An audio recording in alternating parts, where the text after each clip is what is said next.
Hey everyone, this is Gio from Rebalancing Health, and today I'm gonna do a video for you about choosing exercises for the environment of surfing.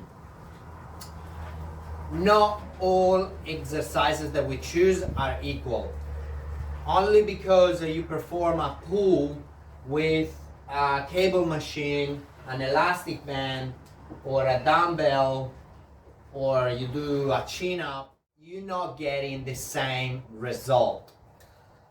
And simply is because, for instance, the cable machine, the dumbbell, the barbell, the resistance band are all open chain exercises.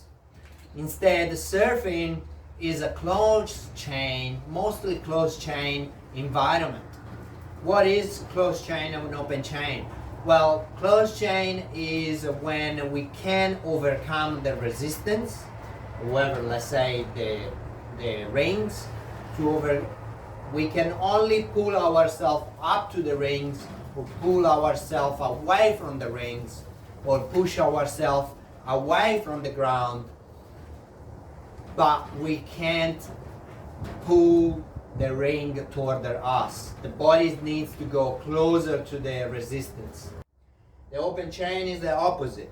We can move the resistance almost all the time, overcome it.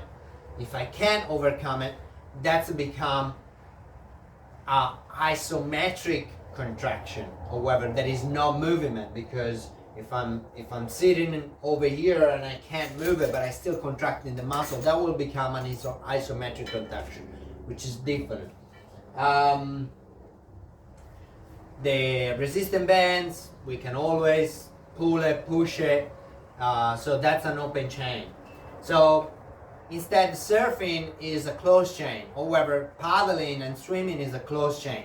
When we swim, although the water, it doesn't seem like that we can't move it, because obviously we break it through with our hand, that we're floating on it.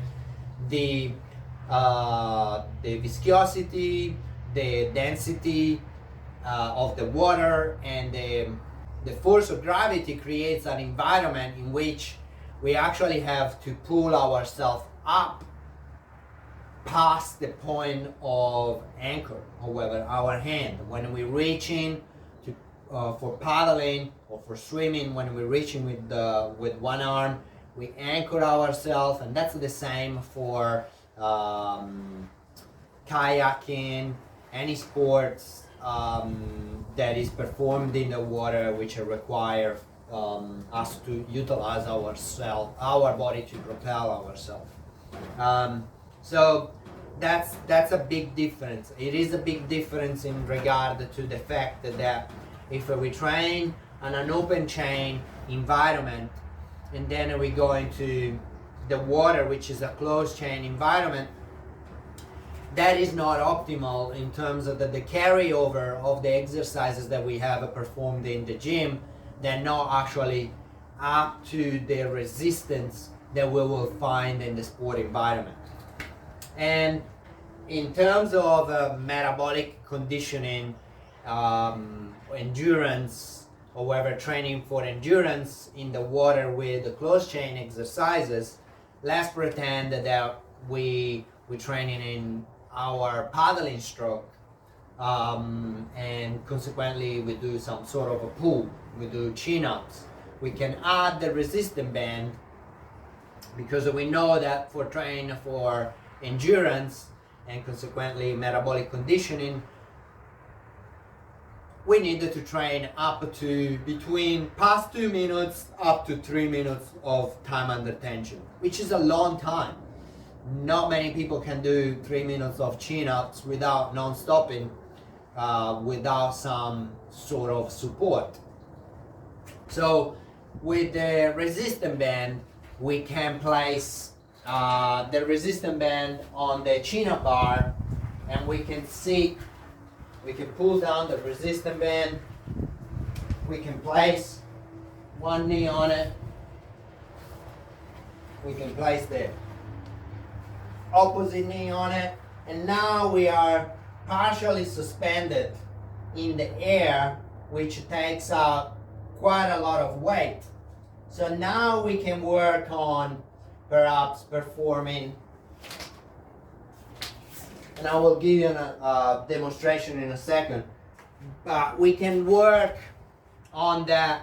For instance, again, 3 minutes is a long time, but perhaps we condition it enough to do, let's say, 50 seconds, 60 seconds, a minute. If you do around the 60, 50-second mark, that's fine. Stop at 50 seconds, stop at 60 seconds, have a short rest, about 15-second rest, 20-second rest, and then go back at it. And over time, you will build it up to be able to do a 3 minutes chin up with good forms and so forth. And I'm not saying that utilizing cable machine or resistant band is not good or is the wrong exercise. It's just not optimal. It's not optimal for the demand of the sport. And there are other ways, as I just explained it to you, for you to actually play around with your program in regard to achieve the same goal. Metabolic conditioning, look, you can use the band, you can use the cable machine. There are also many other exercises. For instance, if you do a squat press, if you do a deadlift with the light enough weight, why is it better, for my opinion, as a money for your bucks? Well, feet are on the ground, so you get some close chain for your surfing or your feet on the surfboard and pushing against the surfboard, and you still actually working the whole body. When we work on metabolic conditioning, we actually try to condition the whole body, not just specific area of our body. So here I am. I'm gonna do that 3 minutes of chin-ups. I got the timer over here. I got a 10 seconds to prepare. And I got 60 seconds, a minute of time and intention of work. Then I'm gonna rest for 25 seconds, and I'm gonna go again for another minute, rest for 25, and go again for another minute.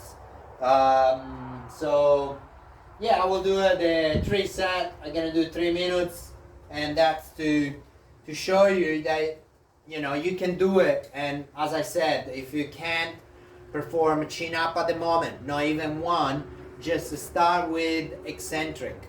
Start from the top, grab a chair, put it underneath the chin up bar, or the chin up bar that you're utilizing. Jump on the chair, brings yourself up, isometric holding, that's fine. Hold it at the top. If you can, not even, if you find it really hard to release it down, hold it 5 seconds. Relax, 5 seconds, go back at it, and build it up. 5 seconds, 5 seconds, 5 seconds, 10 seconds, up to, then you build it up to the minutes, 3 minutes, and so forth. And slowly you will see that you will start to have the ability to perform chin up, which is a great goal. If you can't perform a chin up and you even just improve it to 1 chin up, that's an achievement, I think. So this is how it goes. So I'm gonna bring down my bands over here that want to pull me up. They're quite heavy. I don't know how heavy they are, this one, but they're quite heavy. I want to, we want to always work, not want to be too much of a superhero in a sense. We want to be, and break ourselves or something. So it's good to give yourself a bit of a space, a bit of buffer, so that you can perform also these exercises with good form. Because the moment you start performing them with bad form, then form breaks down, the exercises, they not really carry over, as they should, and you may risk to get yourself an injury, and it's not worth it. Just do it nicely, do it with with good form. Forms is key. So here I am. I got 10 seconds to get ready. 9.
So,